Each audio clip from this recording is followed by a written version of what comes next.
Eita, que pressão foi essa, hein, gente? Eu tava ali de cantinho e é impossível não se emocionar com esse sarau Beatriz Nascimento, com as vozes dessas mulheres. É incrível, gente. A Carol da Parra falou assim, ai, como é que eu fico depois da Rihanna falar? Eu fico me perguntando, como é que eu fico depois dessas 5 mulheres? Eu me acho, né, meu amor? Porque eu me vejo nelas, então, com certeza, eu me sinto gigante. Eu me sinto gigante em estar participando de algo tão incrível como a FLUP. E eu vou fazer alguns informes aqui. Obrigada, meu querido. Todas nós somos. Muito obrigada. E eu vou fazer alguns informes aqui. Eu quero dizer que todas as nossas mesas da programação elas estão sendo transmitidas ao vivo pelo canal Futura e também pelo YouTube FLUP. O canal Futura é @canalfutura.org.br e o FLUP é @FLUPRJ. A gente também conta com a rampa de acessibilidade, o intérprete de Libras e a tradução simultânea. Então eu também vou dar esse informe para a galera, a estrangeira que está aqui, né? Para todo mundo ter direito de participar. All of the debate tables have a simultaneous translation into Portuguese and English. Get your headphones from the counter at the back, ok? Então vamos lá para a nossa última mesa, fechando o ciclo de debate de hoje. Mas ainda não acabou, gente, tem muito mais. 2 das maiores escritoras das Américas discutem no palco da FLUP, aqui no Circo Voador, a sólida obra que produzem à luz do candomblé, a mais perseguida das religiões no Brasil, quiçá do continente. A cosmogonia iorubá, fundamental na formação dos nossos povos, está presente no cotidiano, tanto do Brasil quanto de Cuba. Países que têm em comum o clima tropical, a negritude dos povos afrodiaspóricos que fizeram o caminho do meio em relação aos encantados. Seria inevitável que um dia os orixás saíssem dos terreiros e adentrassem os livros, particularmente os escritos pelas mulheres negras. Estamos vendo isso acontecer. Laroê! A mesa. The table, Literatura of the Crossroads, PhD student Sueli Carneiro, Cidinha da Silva. And I invite you to the stage. Really majestic.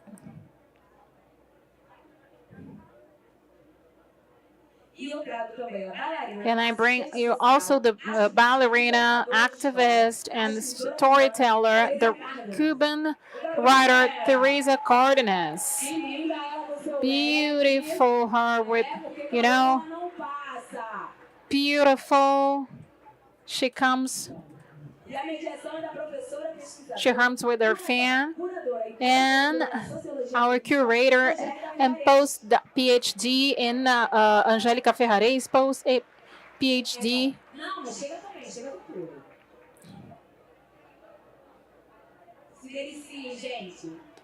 Please enjoy, guys.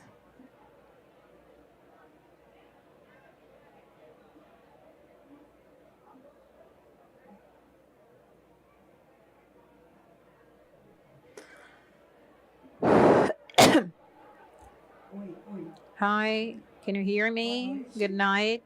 Good evening to everyone. Can you hear me? Perfect. To all of you that are here, the last round table of the day, a long day that will go on, starting this reflexive and effective, provocative roundtable with Cidinha and Teresa Cardenas. It's a pleasure to be here.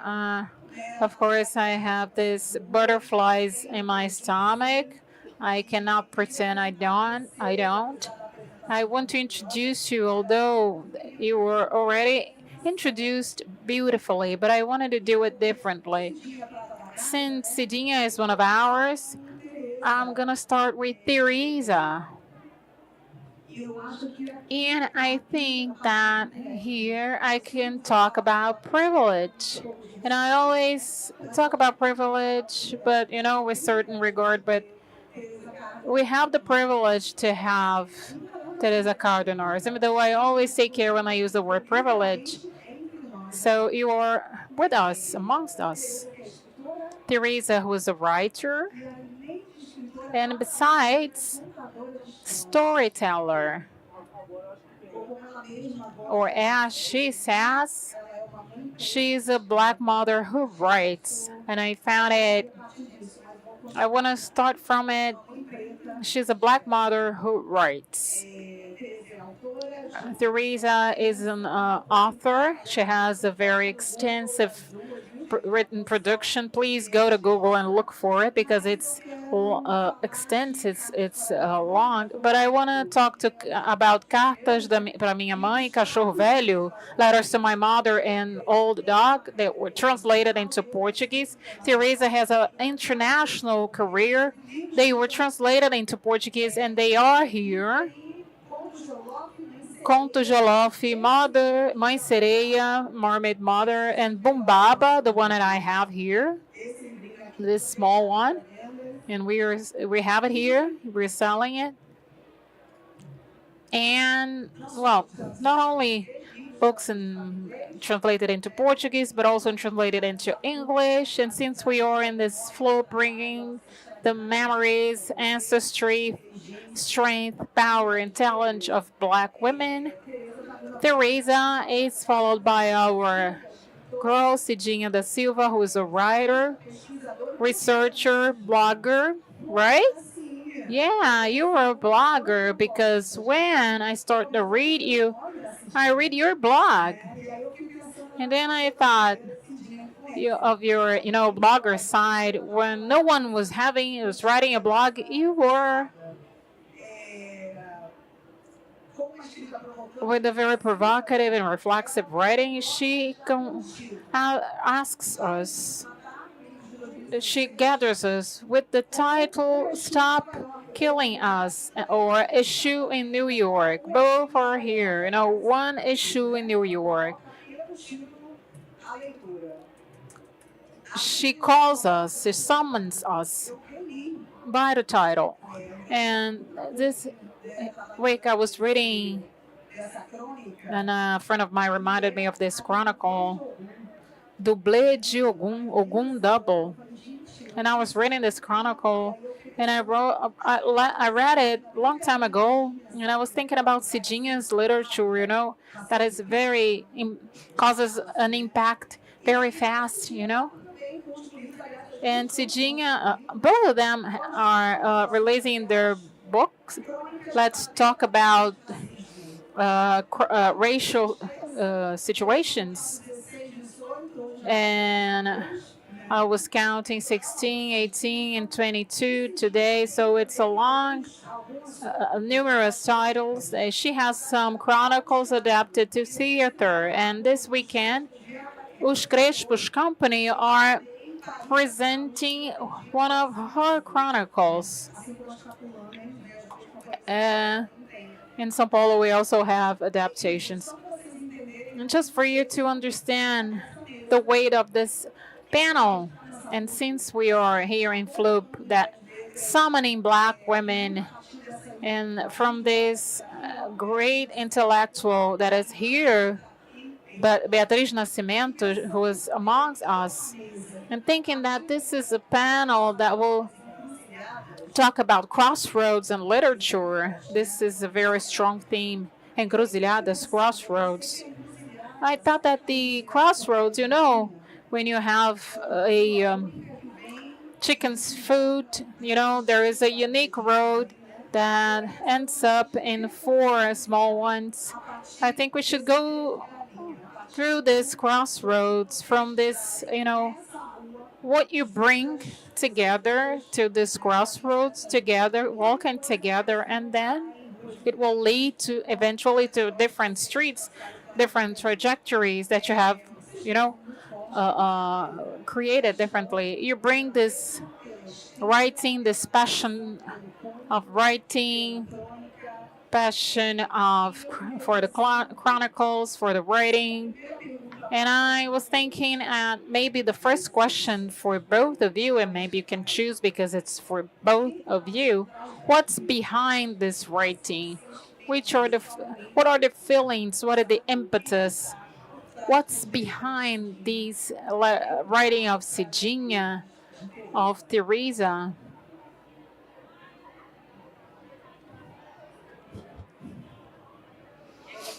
Do you want me to start? Good night, evening. I speak Portuguese, guys.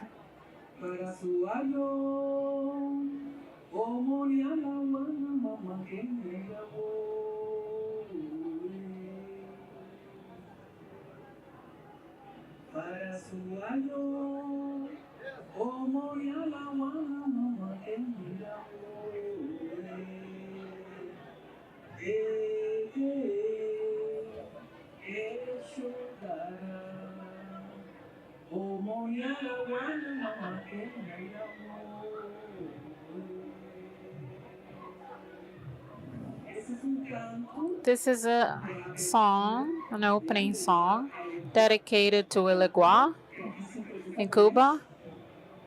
Here is Nesh. Did you feel it? Did you all feel? All right. Well, behind everything, all that I write, all that I am, where I have my ancestrals, I have my mother, still illiterate. All the people that did not have a voice when I was a child. Uh, Figures with my skin color, with close to me, they were not in the books for the youngs.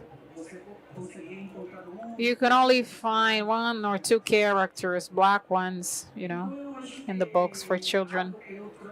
But I think that's something that I brought for this crossroads, or these characters that are close to me, that are similar to me, that are so important to black people in Cuba, in Brazil, or in any other place in Latin America, so that they can see themselves as their families, their story, their ancestry, where they come from, where they are going to, that they are valuable, that they are beautiful. It's a tool. It's a tool for their fight, their struggle. It's something like Maya Angelou said. It's my liberty, my freedom. This is literature for me. This is what I brought behind each and every word, because you know what every word costs, the weight of all the words. And for Cuba, I think this is important. I brought this crossroads, these characters, these stories that were invisible for too long. I think that it's time to speak and to be heard and to be read. Did you understand?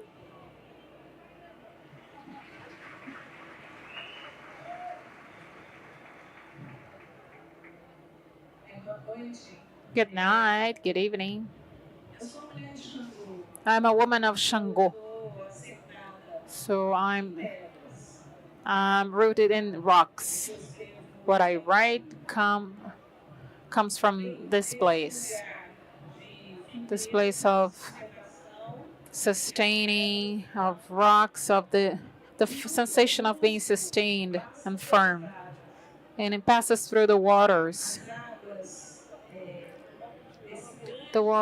of these amniotic liquid Atlantic that creates us and that feeds us. Waters that pass through the ancestry, Orishas, Africa, and the dialogue and tension between traditions and contemporary moments. Traditions understood as Africans, Afro Brazilians, Afro Indigenous, and Afro diasporic.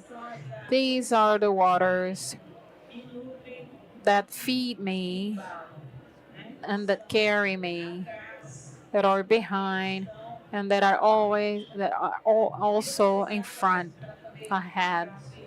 And to use the image of the crossroads and the chicken it it flows through paths that go through literature for children and teenagers. It's a toe of my crow's feet. There is the literature, there is psychology. There are three uh, three works that were performed in theaters. They've been there. These pieces, these plays have been there in the theater and being performed by some groups. It makes me so happy. I have my chronicle books for adults, my book of cults, and I have another two of these chicken's feet, which are my rehearsals that are spread around and being organized in some books. My essays.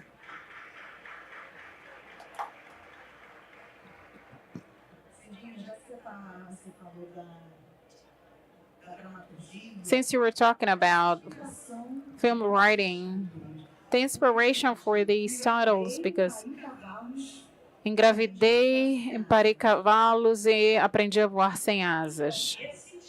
So this title, it's of a text of mine, but it's not actually mine, from another writer, Maria Teresa Jesus, that died early. She's a poet from São Paulo, and she died at a very early age. And this title comes from a text of Maria Teresa, and we pay a tribute to her in our play. But the title of my books,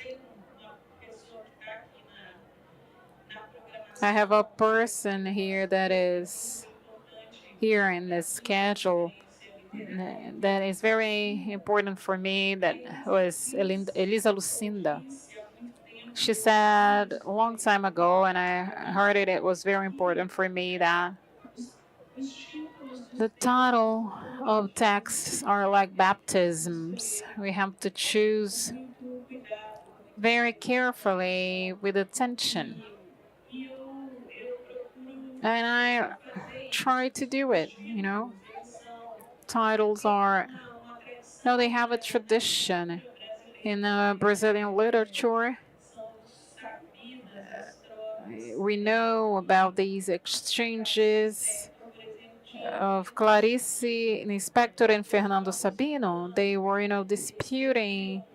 He would write something, give a title, and tell her, and asked her to be better than him. And she would then write something herself.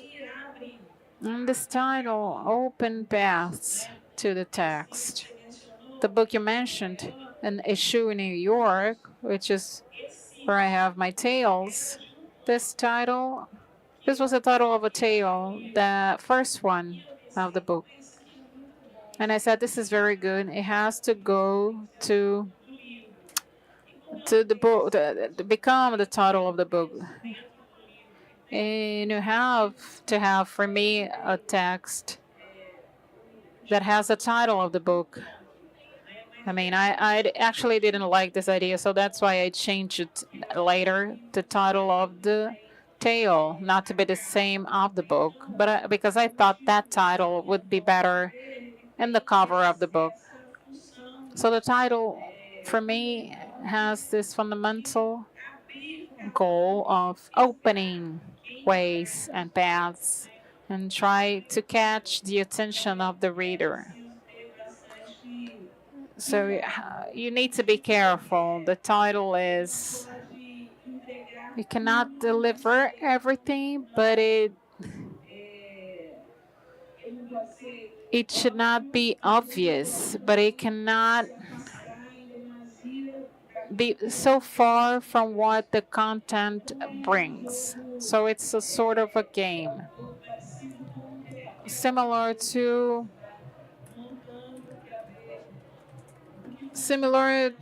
a puzzle. You try, you experiment, you try to create images that the title could advocate for the readers, for the ones who will read. That's why I am very careful and take time to create a title. I like to create titles.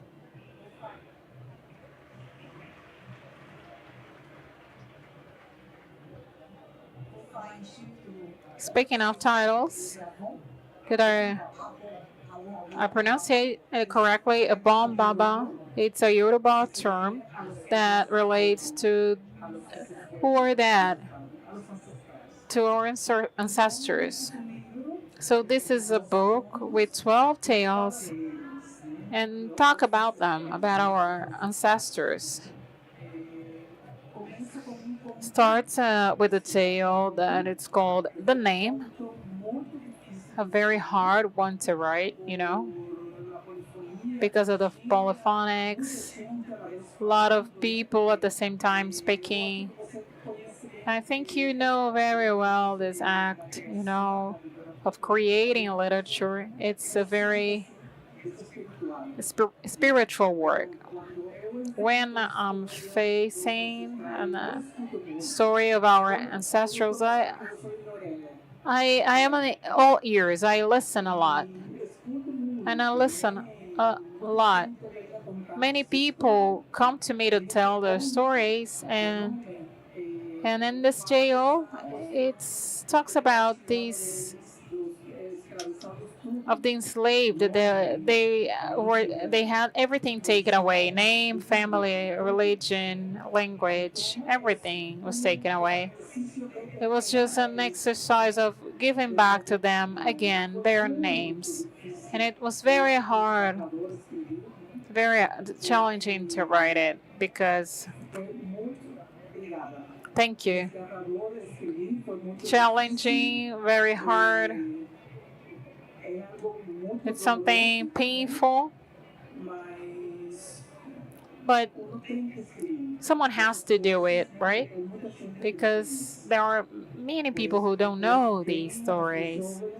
And our young people, our teenagers think that our story started in slavery, and it's not true. So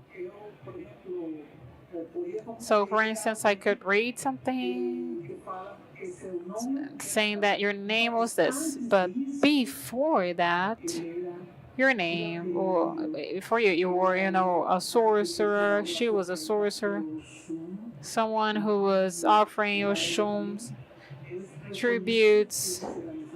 Recognize who these people were before slavery. So it was a very strong exercise. I was working only with this tale. I dedicated a lot of time to it, more than I dedicated to the other 11, and it was very complicated, but I managed to do it. The first one. I'm talking about the first one. I was thinking that this tale will be just one book, because there are many steps, many different characters.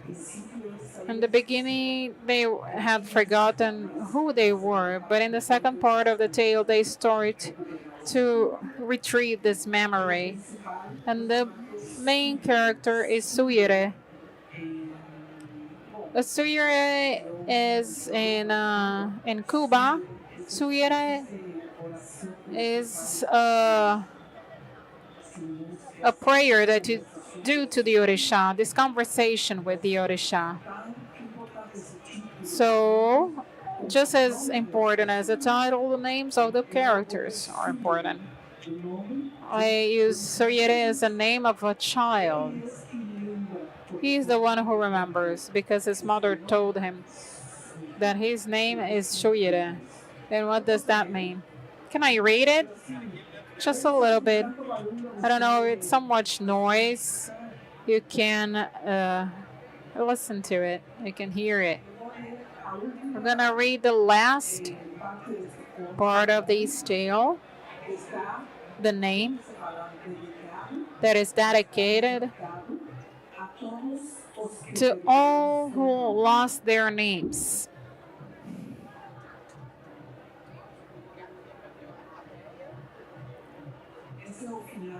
This is the end of this tale, the name.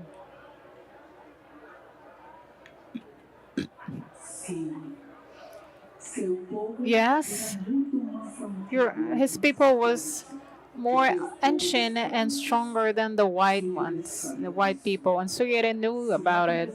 If he hadn't gone away on those ships, if they hadn't caught his mother, the boy would have been born there, and all his family would have celebrated days with rituals and celebrations his birth. He knew all these things, and also that his last refuge was this word that was sent to his spirit and was giving meaning to everything that he didn't have, what was taken away from him. The white people could call him as they wanted, sell him or kill him if they wanted, but those words of power, those sounds of protection, of love, would keep him alive in any way.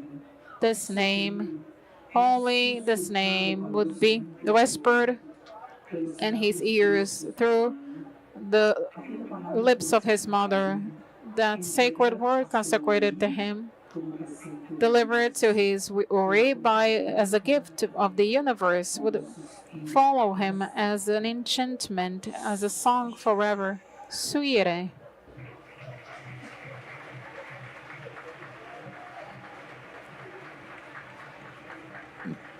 Thank you.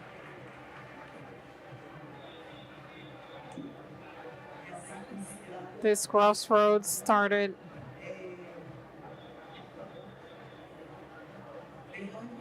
taking into account that we are in this crossroads of Oshu, this Oshu's area. Reading you, we started to feel the orishas by reading you. And you two have something with it. That's why children are in your literature, and was the last thing that caught my attention. I was reading, and then I started to see a shoe, energy, Shango, a lot of Shangos, energy, Oshala, Oshun. And then I said, oh my God, but it is. Because both of them are writing to children. And Teresa is known because she's another of difficult themes. Which are the difficult themes for children? Say one difficult theme for a child. Death. Letters to my mother. It's a child that writes that writes a letter to to his mother that is in heaven. And you know this book. I think doesn't talk about death, but about presence, absence, and presence. And a lot of that happens sometimes with children, you know. I say that I am an author of hard themes, but the critics say that, adults say that, but children, they take it really well. They have an open mind, and they have no problem in talking about these themes as such as death, you know, racism, or violence, to the exodus, violence to all people, you know, to the elderly. These are themes that are in my books. And letters to my mother, for instance, I have the menstruation, and we've never written about it in Cuba. It's something so natural. And we don't find these themes in a book dedicated to the young population. So I think these themes are important, indicate. So this space gathers all the stories for kids, for young. I have another book, Mind City, Mother Mermaid. You love it? Yeah, I do too. I'm sorry. It's a book where I talk about what happened when the first ship with slaves left Africa to the New World. The initiative was write tales about mermaids, the sea, and everyone talking about things, And I said, I'm gonna write about Iemanjá, about what happened with this boat, some mixture of fiction and reality. And it's a very strong book because it deals with slaves traffic, but it's a theme that someone has to write about. Otherwise, some other literature is going to come and write about it.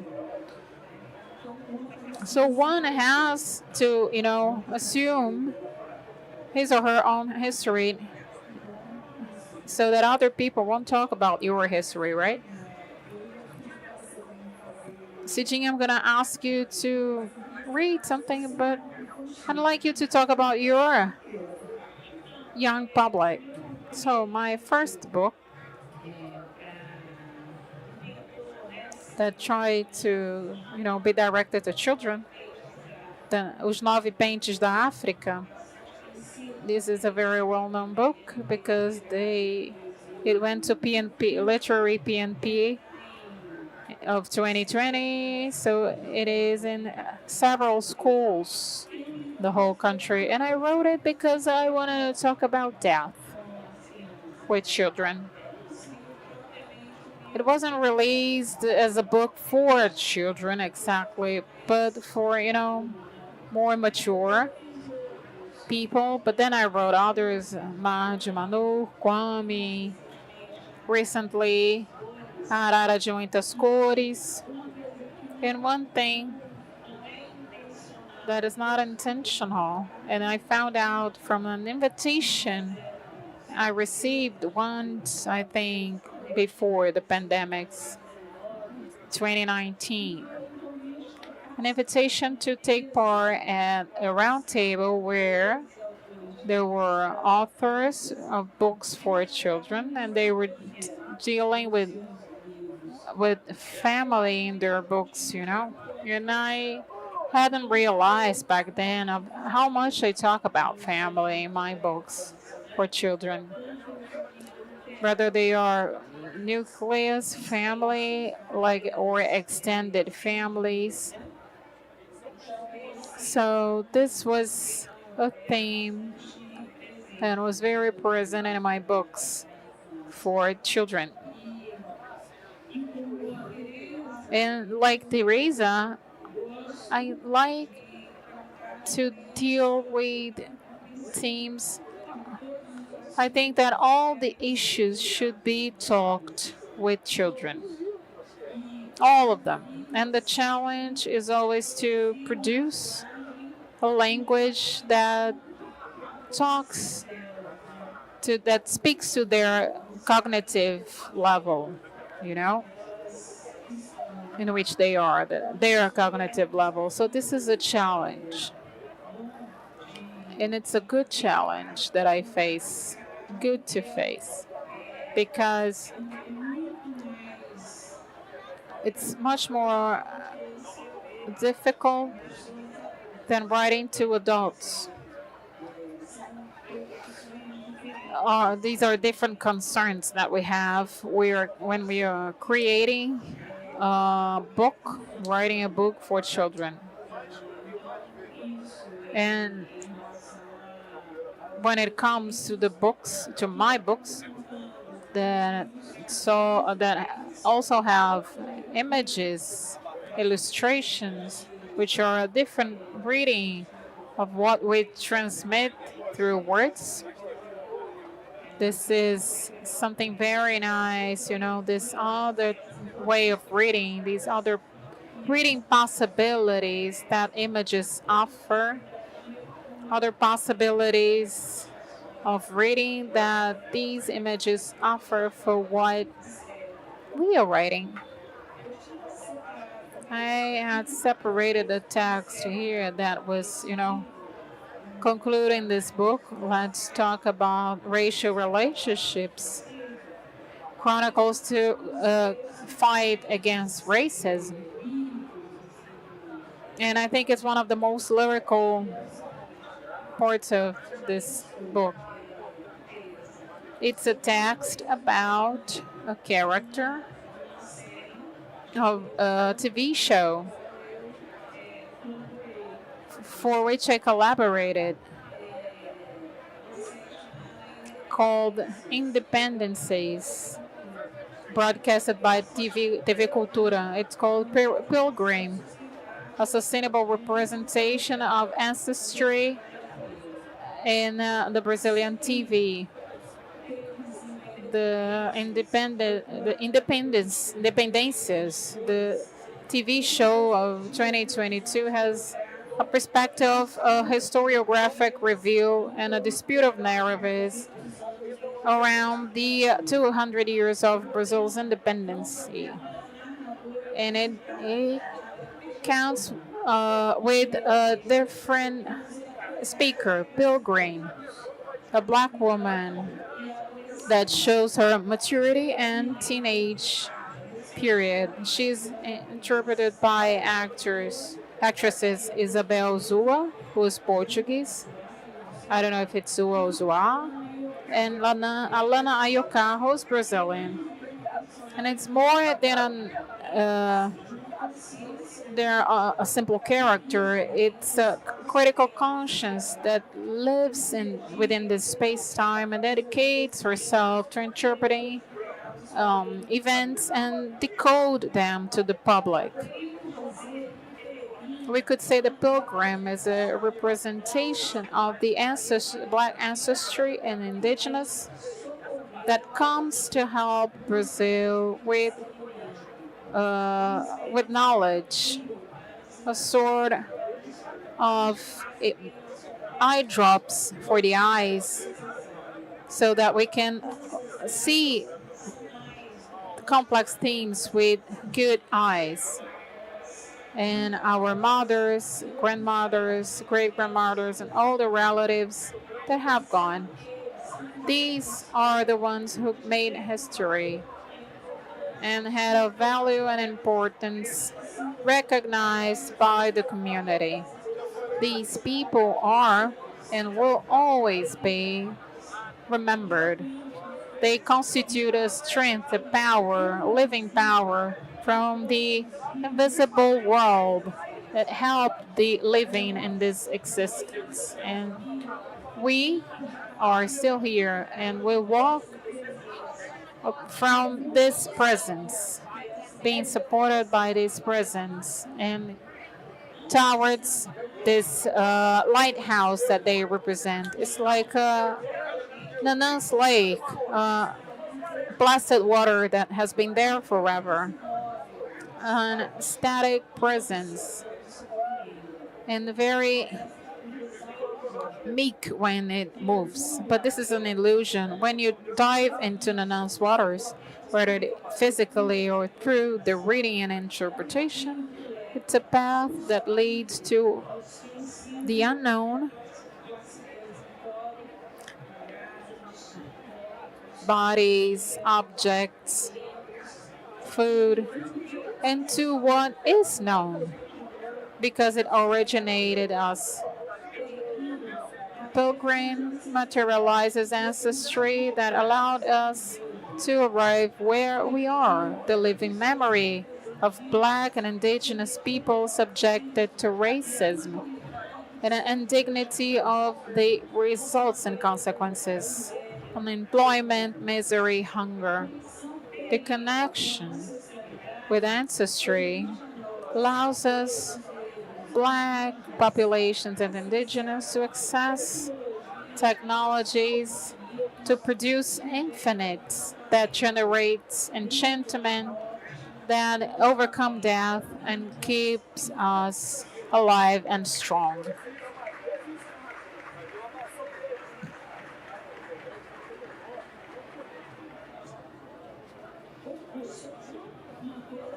One thing that I consider important to remember now here, talking about crossroads, is that the first person to bring this as epistemic for us to think of the world from this reference is called Leda Maria Martins. It's important for us to remember this because nowadays we have people, that look that are there, talking about, they seem more than Leda, and they, feel like they have discovered it. And Leda Maria Martins was talking about this before in the 80s, at the end of the 80s. So if we have people that can, even in university where you have this thing of, ask permission to the people who thought about it before, if these people do not quote or mention Leda, we should not be like these people, right? She who started this whole story is Leda Maria Martins.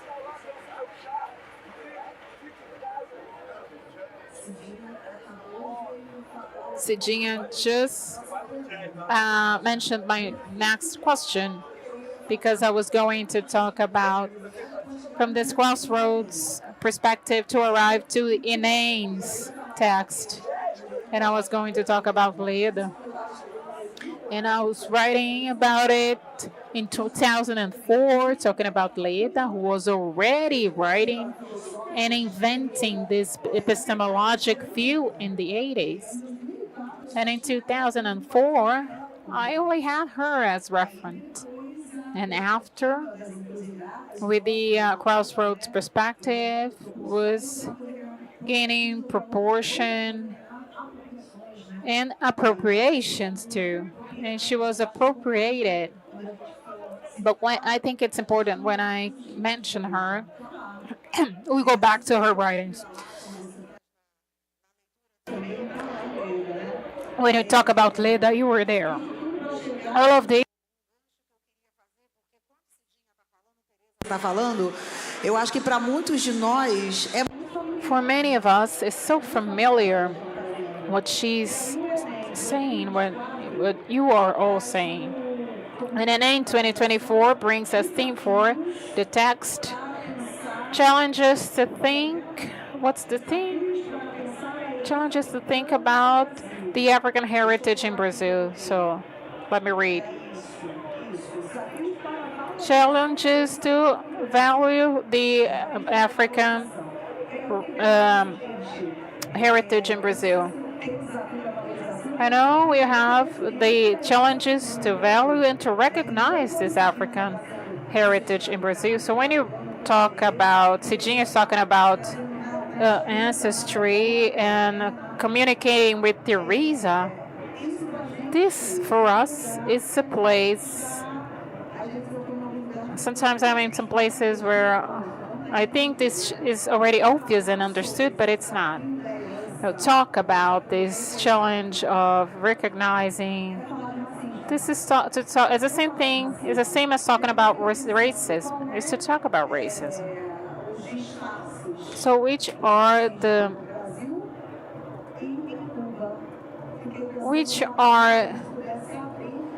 ways you can hide it in Brazil and in Cuba? Which are the disguises you can use in Brazil and in Cuba, and also in Brazil?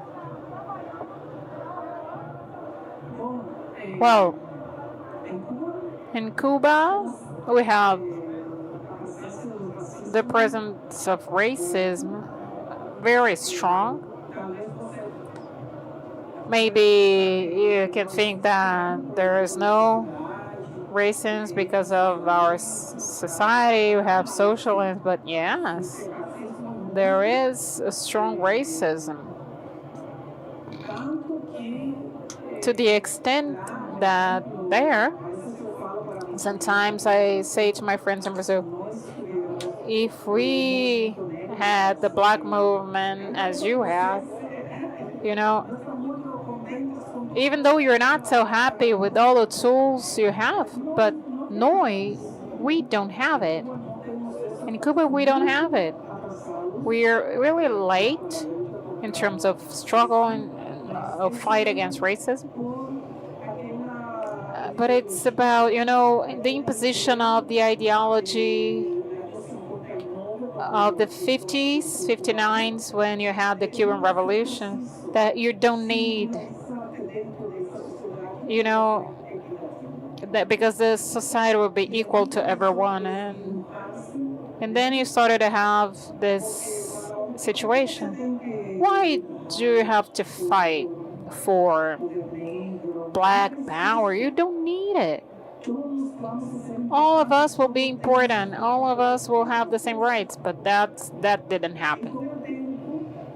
And in time, we saw this union of the black people in Cuba that was mixed with some other issues, and then there is a process right now of retrieving this, but we still don't have it. There's a lot of racism. We have black provinces in some spaces in government, but these presences, they don't want to say anything, not from the standpoint of activism or that they have a reason to present something for the people. It's just that if they were white, because they don't talk about racism, about discrimination, anything. So it's a difficult situation, hard. Now that the economic situation is worse, it's very bad. The government allowed that some people could, trade and have some business, but you cannot have black people there, only white. The white people are in the occupying the better economic spaces, just like in Brazil. And the blacks is the majority in prisons, in outskirts. You don't have possibilities. Maybe you can have, a store, a small company, but these are situations that are very hard. And however, we can still have this group of black women in the university that are bringing up these issues, not only in academies, in universities, but we still have this idea that it's not necessary. Because the government, prioritizes this idea that we don't need this. We don't need to talk about it because we have more important issues to deal with.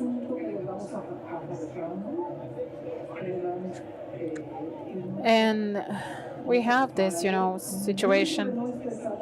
A lot of us think that it's something that we have to bring to the national level. In all the nation, all Cuba, we have to talk about this. For instance, people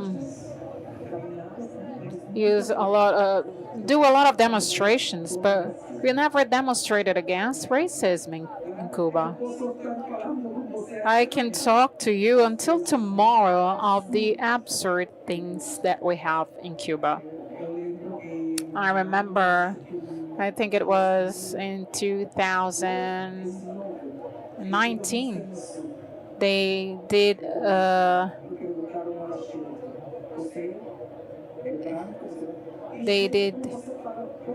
census of the populations, and people also define themselves as white. And now in Cuba, they say that only 9% of the population is black, and that's a lie. It's a lie. So we still have, on the top of all of this, fighting for the rights of Black people. First, the recognition for being Black because I am important.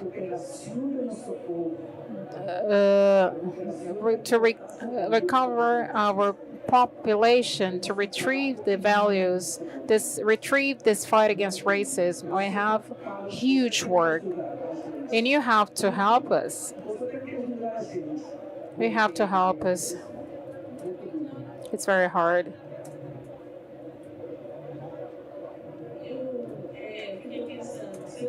Yesterday I was thinking, if I were to write the writing of Enem with this theme, I would choose the path of speak about nothing about us without us. I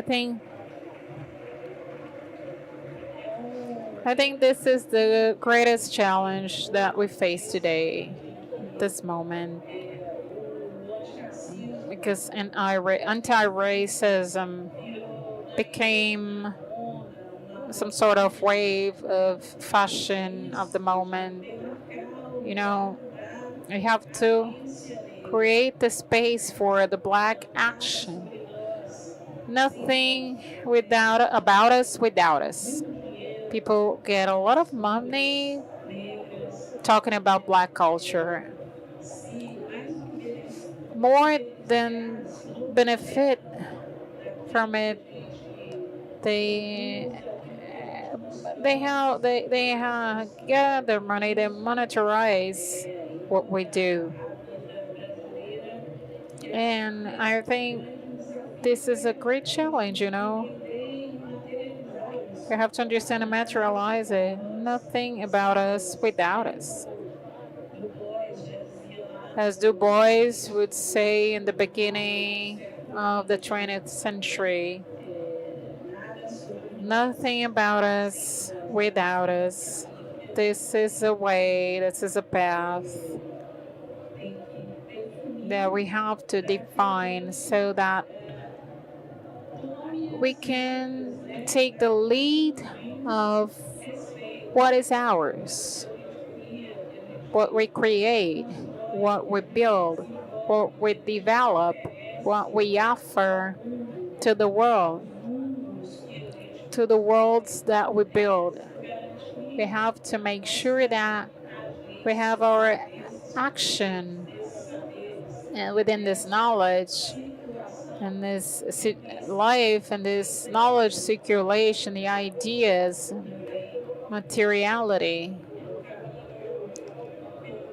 It's a way through which I would go if I had to write this Enem's writing.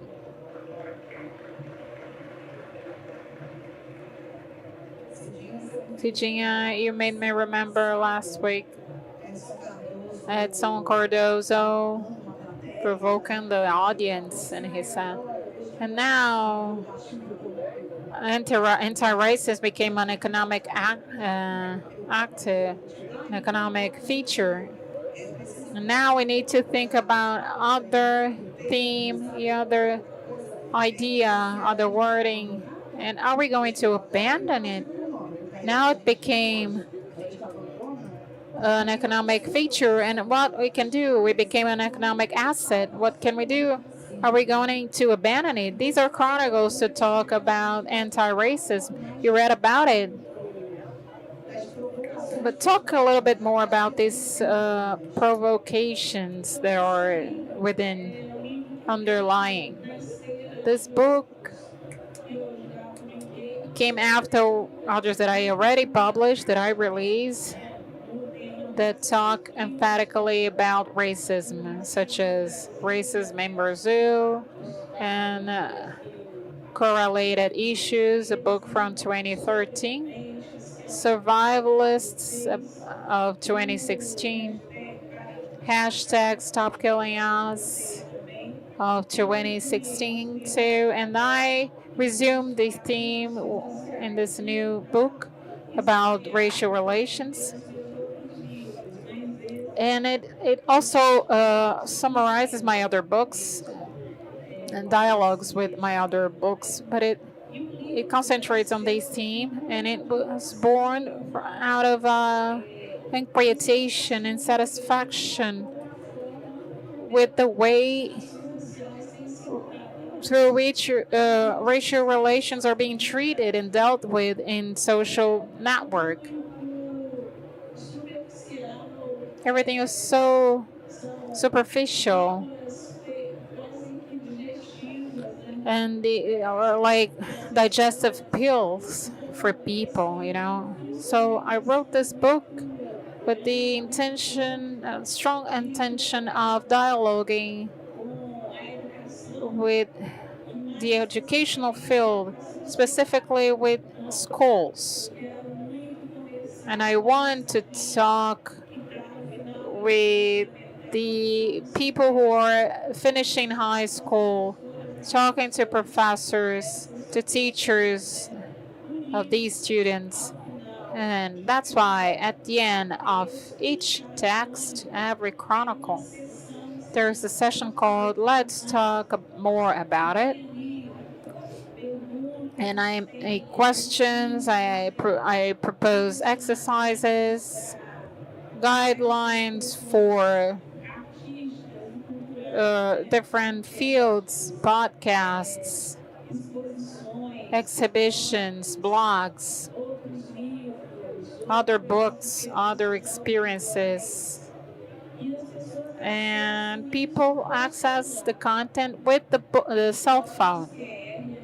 There's the QR code. People can, scan it, use the mobile to scan it, and go to Ocupação Sueli Carneiro exhibition, Carolina Maria de Jesus in Brazil for Brazilians, and other works really relevant that have been done in the last years, in recent years. And there's this invitation not for these people to abandon the mobile. The mobile is not competing with the text. Come read the text and bring your mobile.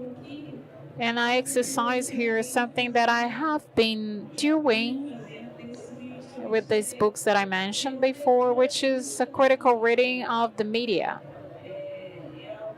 It's something that I have been with a lot of emphasis, and I chose some situations, for instance, the case of the little boy Miguel, and I show people where racism is in that situation, because many people don't see it.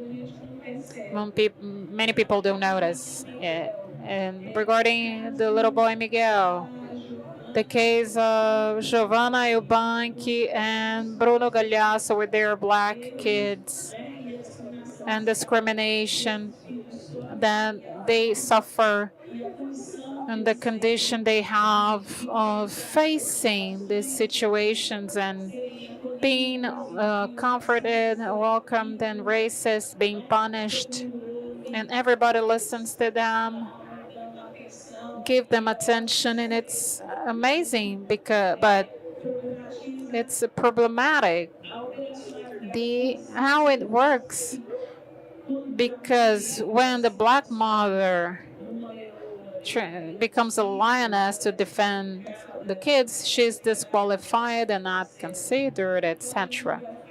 So we can all, clap hands and stand in ovation to the correct treatment given to discrimination happening with this couple's daughter, but we can also discuss why this does not happen to us, to our kids. So I criticize and I discuss these issues, and I open the book with a chronicle about colorism. Does it make sense in Brazil? And I always think that if we had understood about whitening and how whitening works, we wouldn't have to import colorism that gives us a lot of, points in the ranking in social media. There's a lot of space to, these ideas. So I want to discuss deeper in very accessible language how these teams work. And I always think that we cannot uh, disregard sophistication when we are working what is important for us. So, sophistication in language, in terms of the look, the gaze, when we want to arrive to our goals, and we can and we should do it in a very accessible way, sophistication and sensibility, because we can arrive to a lot of people. This is the interest, this is the focus, this is the aim of this book. Let's talk about racial relations chronicles to combat racism. It's from Editora Autêntica in all libraries, and we have it here too. Do you have it? Yes, we have Survival, Sobrevivente of 2016. We have a lot of books from Cidinha and Teresa. So let's talk about racial relations. It's worth it. Believe me. Guys, there was a question that I skipped, but then I saw the sign. I think I have to go back to it. Because in this crossroads, there is something else that connects both of you in the beginning of the road, In the very beginning, we were two black intellectuals, writers, women in transit. You were in transit. You travel. Why Rio? Why Brazil? Teresa was a Cuban woman. There is this peculiar relationship of Cuba and United States. You could have chosen any other place, but you chose Brazil. Why Brazil? Why São Paulo? You that come from Belo Horizonte, because Belo Horizonte is here with you. It's Mesa, Autêntica. Why São Paulo? Why Rio? Well, in the beginning, I never wanted to come to Brazil. I'd say no. Everyone, yeah, Brazil. And I'd say no. Because as a black mother, I was afraid because of my kids, In Cuba, we struggle. But this violence, these black people, and there is a lot of racism, but we don't have it's so often as it happens here, and I was afraid. And I was like for 10 years coming and going, Brazil, Cuba, for 1 month, 2, 6 months, and during this time I made a lot of friends. Just that, but a lot of friends, brothers and sisters. And until now, I say that I have more brothers and sisters and friends in Brazil than in Cuba. I think Brazil is my second country. I chose Vila Isabel because this is where my friends are. And I know very well the neighborhood, and it's a place that I like.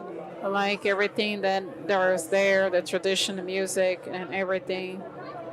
I like so much. And in Rio, I have everything. Many times I thought about leaving, to a calmer place. The city is amazing, but a lot agitated. However, I think I should remain here. I think I should remain here.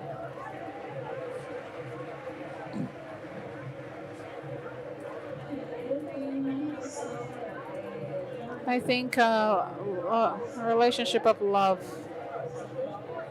with São Paulo. It's my beastie, my favorite beastie.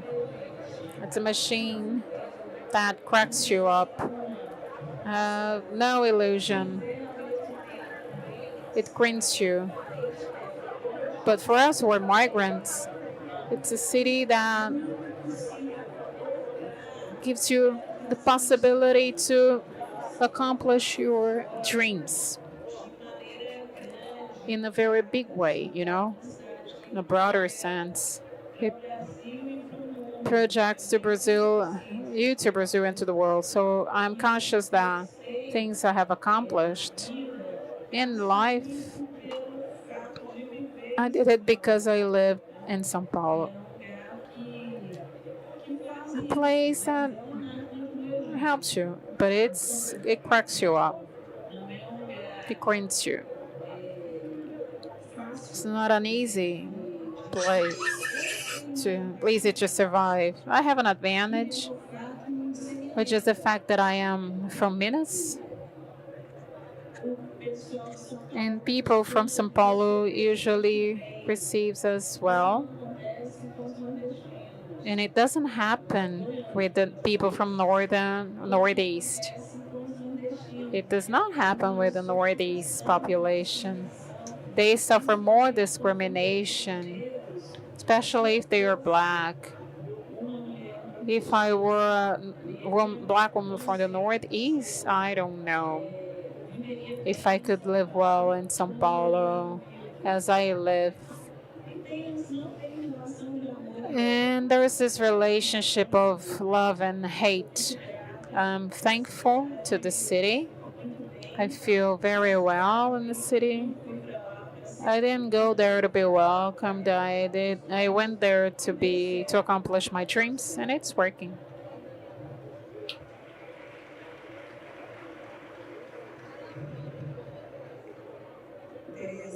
Teresa, when you chose Brazil,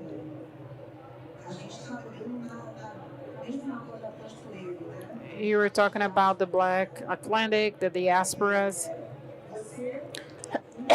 You in Cuba and your religion, you have it, your ancestry.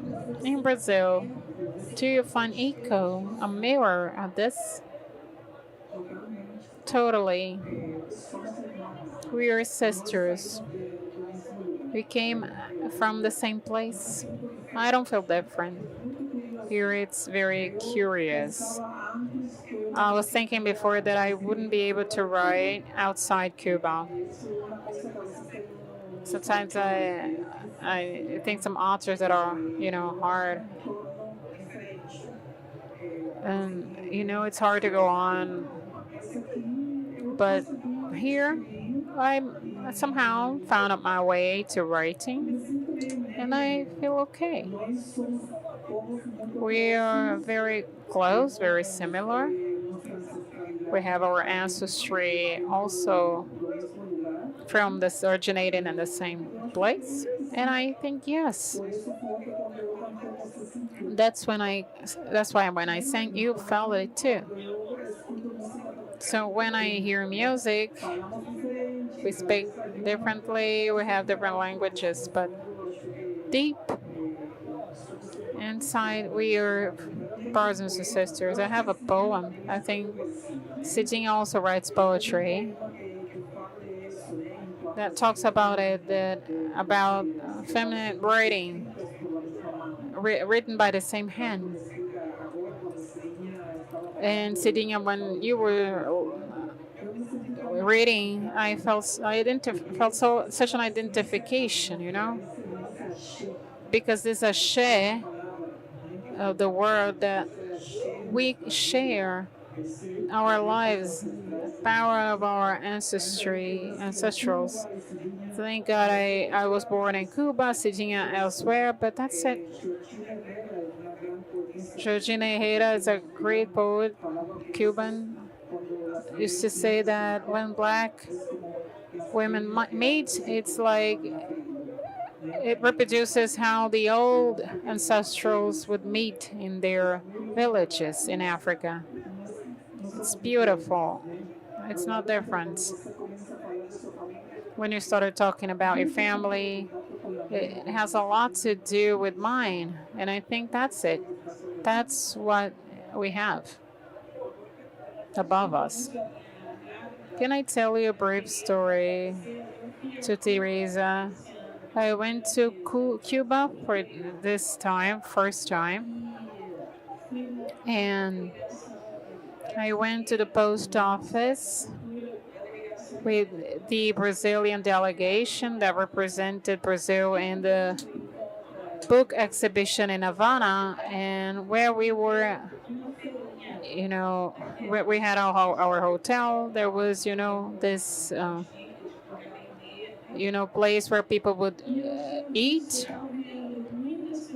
and I saw many people dressing white.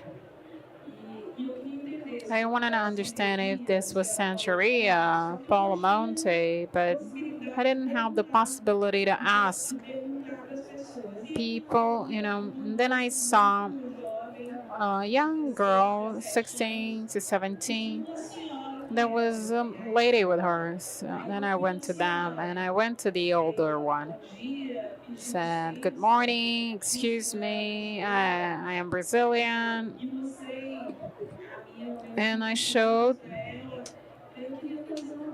and I introduced myself to her, and then I asked, "Why are these people wearing white?"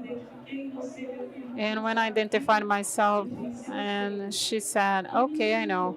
And she explained when I showed her my necklace, and she said, "I know." And I talked to her directly because she was older and she was taking care of the younger girl.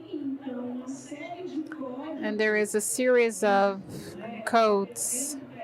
I introduced myself to ask something about my clothes that the girl was dressing, and I saw so many people dressing.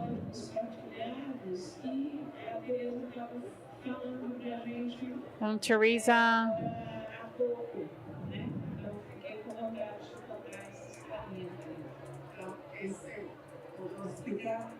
esses são iniciados, são indianos, né? Iniciados na região Yoruba, né? Eles têm que vestir durante ano. Tudo vestido de branco. Não sei se você conseguiu ver coleares, e o colear mais grande é a representação de seu orixá, que está em sua origem, né? E, bom, você conhece os cores, né? E é assim. Você conseguiu ver algum iniciado de Xangô lá? Não, que eu tivesse identificado, não. Ah, tá. Porque todos visten de branco, só a diferença é o colear mais largo, o cor desse colear é a representação desse orixá. Já vai virar uma crônica essa... Não é? Dessas das pedrinhas miudinhas. A coisa da pedrinha miudinha veio, gente, essa metáfora, porque as crônicas da Cidinha são curtinhas, aquelas que parece que pegou uma pedrinha e fez assim, ó, pá! Sabe? Do tipo acorda, sabe? É uma coisinha direta, curta e ao mesmo tempo com tanto lirismo, com filosofia, sabe? E aí eu fico pensando assim... já me encaminhando para o final, porque o Júlio já levantou ali a placa. Eu que estou fingindo, que não estou vendo. E eu fiquei pensando, para a gente já, né, já que é uma mesa que partiu dessa encruzilhada da escrita, em que momento, Cidinha, que você fala assim, acabou, escrevi, acabou, está aqui, está pronto. Quando que dá isso? E eu lembrei também, porque Teresa falou que quando escreveu a primeira crônica aqui, né, tinha a intenção de que ia ser um livro, não era isso? E que depois, não, acabou, é isso, está pronto. Então, tem So it has to do with the review, the time I have for reviewing it. If I need to deliver it to be published tomorrow, I have to finish it today. Or in, I don't know, have to deliver it at the end of the day. This is a technical time. I'd like to have the other, to know the other timing. So this is the objective answer about the materiality of life. From the standpoint of the literary construction, I don't know if I have a definition of that it's organized. This is thing of the feeling, you know. From the moment we start reading out loud, because it helps me. The text should have rhythm, and I adjust the rhythm as I listen to myself when I speak. If I read to someone else, if I use someone, you know, if I use someone as a guinea pig and I read to the person, and this person helps me to know if the image I built there is working. If I managed with the one image describe or synthesize, summarize something bigger,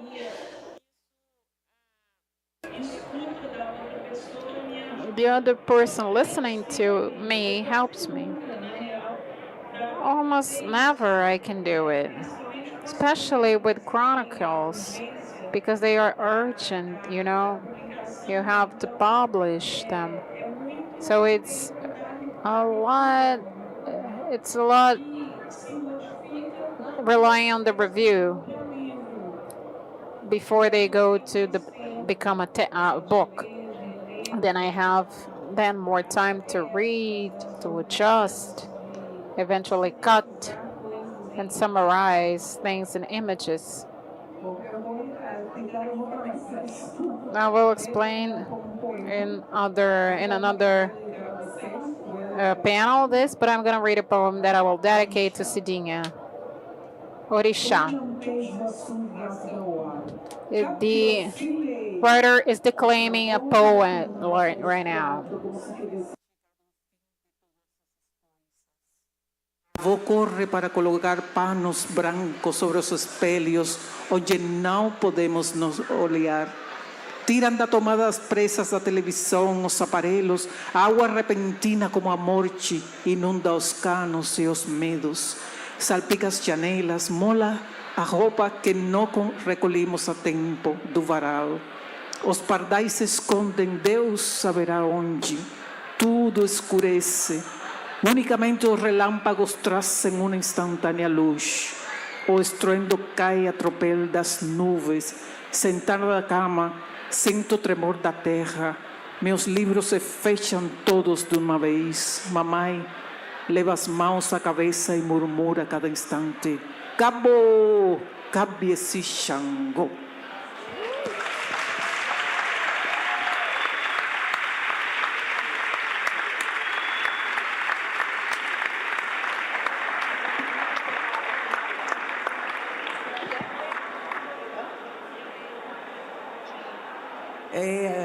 Quer? Pode ser? E aí a Cidinha termina também. Eu acho que é a melhor maneira. Cidinha will conclude like this too. It's the best way to conclude. Already thanking you before Cidinha reading. We're gonna conclude with her reading, right? I always tell the story before this text. I am from Minas, and there everything is train.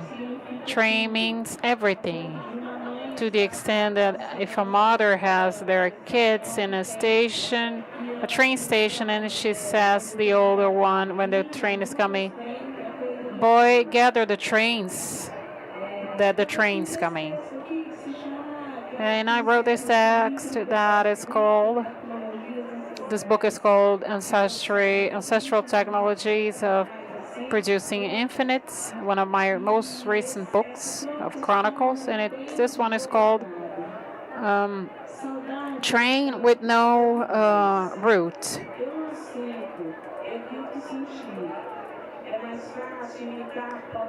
The author is reading the chronicle Ungoverned Train. Verdade. Tudo que vivi é meu. É matéria constitutiva da minha humanidade. Mas tem muito de mentira. Na real, eu não sinto saudade porque não aguento. Saudade espicaça o peito e é uma dor que nada aplaca. Dor sem remédio dói demais da conta. Saudade é corte seco no vivido, mesmo que em sonho, aquilo que se queria viver. Porque o tempo não volta, o tempo não para, o tempo só avança. Saudade é trem que corre fora dos trilhos, em desatino, como coração de menino, e apita, apita, sem parar. Saudade é porteira sem tramela, que bate, bate, toda vez que o vento da lembrança brisa. Eu não disse, mas vocês entenderam que essa crônica eu li para... I didn't say it, but I think you know that I read it to Teresa Cárdenas, right?